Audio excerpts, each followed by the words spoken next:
Palm Bay's housing market just flipped on its head. Prices are falling, inventory nearly doubled, and the affordability crisis still right here, same as before the boom. That's what people keep missing. Yeah, prices dropped, but cheaper isn't the same as affordable. A city employee making $64,000 a year still can't qualify for a median home. The market's cooling. The affordability wall hasn't budged. So here are the single-family numbers. Median sale price, $315. That's down about 3% from last year. 10 to 12% off the 2022 peak. The inventory tells the real story. Listings jumped 73%.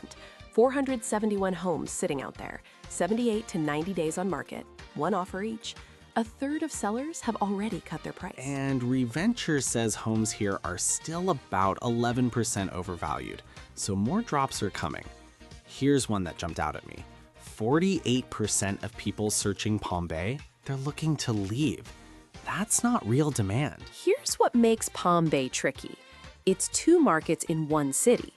Over in 32905, the older east side near US 1, you're looking at 267.5. That's the entry point. Cross over to the western side, 32907 through 32909, where all the new builds are, 349 to 350. That's 80 to 90,000 more. Same city limits, completely different price reality. And that western premium, it's the builders driving it. 62 active communities. Lennar at Everlands and Tillman Lakes. D.R. Horton has Cypress Bay West. Over 1,200 homes plus townhomes in that one pipeline alone. Now, if you're selling a resale home, pay attention. Your 15-year-old house needs a roof. The Lennar down the street has a warranty and rate buydowns. Guess which one buyers pick? And builders can slow down when demand dips. You can't. That's the squeeze. Rental side. Rents have flatlined. Average rents $1,444 to $1,542, depending on the source. Studios at $1,024. One beds at $1,415. Year over year, basically zero change. But here's the tell. 1 in 4 apartments is running move-in specials. Over 800 units offering free months, reduced deposits. Landlords don't give away rent in a tight market.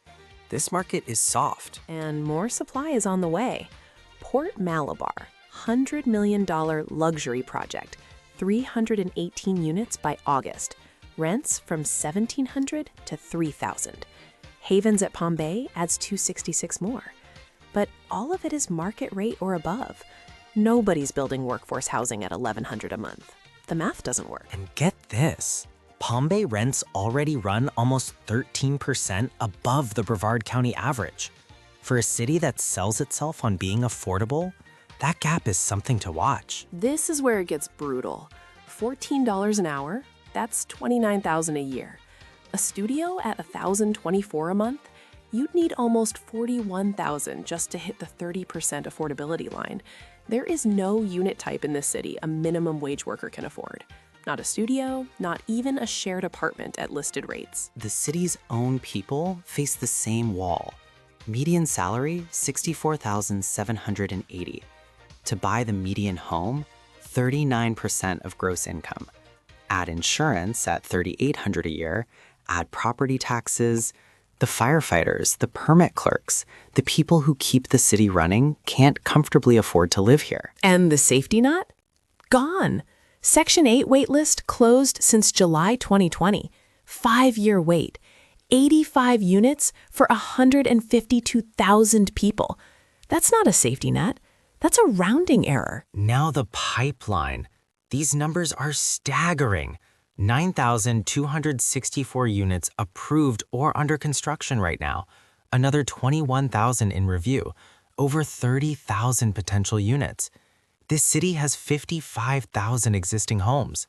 Think about that ratio. If even half get built over the next decade, housing stock goes up 30%. That should push prices and rents down. But every unit coming is priced to what the market will bear, not what residents can afford. This crisis is structural.